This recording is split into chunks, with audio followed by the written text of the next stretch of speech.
Et tout au long de l'année 2022, encore en 2023, la Russie va faire passer des armes et des munitions aux séparatistes. Il y a toutes sortes d'affrontements, toutes sortes d'infiltrations pour poser des mines.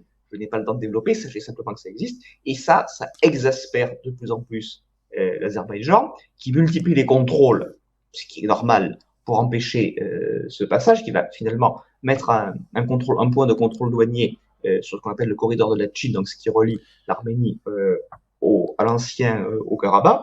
Attends. C'est-à-dire Mais que tu me parles bien de ce corridor que les Arméniens d'ici manifestaient en disant oui, ils sont en train de couper les vivres de là-bas, c'est du contrôle et il ne faut pas passer. En fin de compte, c'est pour empêcher, donc vérifier que les armes n'arrivent pas. C'est bien ça.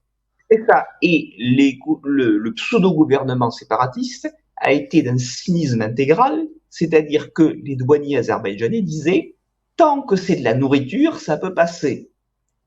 Tout ce qu'on vous demande, c'est de contrôler. Nous sommes des douaniers, nous faisons notre métier. Et un peu fin 2022, mais surtout à partir de juillet 2023, les séparatistes ont dit on ne veut d'aucun contrôle. Les douaniers ont dit non. M. Aliyev a dit non. C'est complètement légitime. C'est notre territoire à nous. On a le droit d'ouvrir le camion. Bien Il faut sûr. vérifier ce qu'il y a dedans. Tout ça est très simple. Or, ils avaient des stocks de nourriture et les troupes azerbaïdjanaises, quand elles ont repris ce qui restait, Ramkandi, je vais y venir, ont trouvé d'énormes stocks de nourriture que ce faux gouvernement gardait pour lui, pour que les gens aient moins à manger. C'est surtout vrai pour juillet et août, c'était bon. Et que certains, alors pas tous, hein, certains ont fait bombance jusqu'au bout, mais certains ont effectivement un peu manqué de nourriture, alors que la nourriture était là.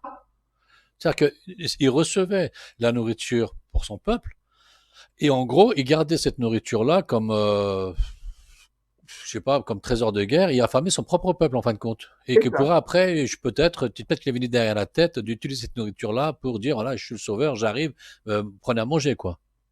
C'est ça. Et c'est-à-dire qu'en fait, il maintenait une partie de sa population dans une situation difficile, pas vraiment affamée, mais quand même difficile, pour créer du mécontentement, faire pleurer Margot, et si ça vraiment ça dégénérait, il avait de la nourriture pour éviter que les gens ne mourussent de faim. D'accord.